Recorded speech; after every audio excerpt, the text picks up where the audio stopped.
AAA College of Engineering and Technology, Sivakasi. Counseling code 4680. தமிழகத்தில் உள்ள மக்களவை தொகுதிகள் குறித்து பார்த்து வருகிறோம். அந்த வகையில் மயிலாடுதுறை தொகுதி குறித்து பார்க்கலாம். மயிலாடுதுறை மக்களவை தொகுதியானது சீர்காழி, மயிலாடுதுறை, பூம்புகார், திருவிடைமருதூர், கும்பகோணம், பாபநாசம் ஆகிய 6 சட்டமன்ற தொகுதிகளை கொண்டுள்ளது. இதில் சீர்காழி, திருவிடைமருதூர் ஆகிய 2 தொகுதிகளும் தனி தொகுதிகளாகும். தொகுதி மறுசீரமைப்பு நடவடிக்கைக்கு முன் குத்தாலம் தொகுதி மயிலாடுதுறை மக்களவை தொகுதியில் இடம்பெற்றிருந்தது.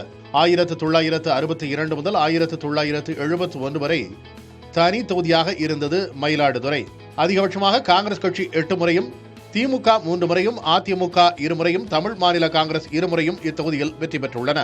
காங்கிரஸ் கட்சியின் மூத்த தலைவர்களில் ஒருவரும் முன்னாள் மத்திய அமைச்சருமான மணிசங்கர் ஐயர் இத்தொகுதியிலிருந்து 3 முறை மக்களவைக்கு தேர்ந்தெடுக்கப்பட்டுள்ளார்.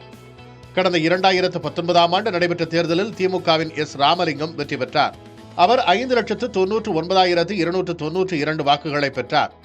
அவருக்கு அடுத்தபடியாக வந்த அதிமுகவின் ஆசைமணி 3,37,978 வாக்குகளை பெற்றார்.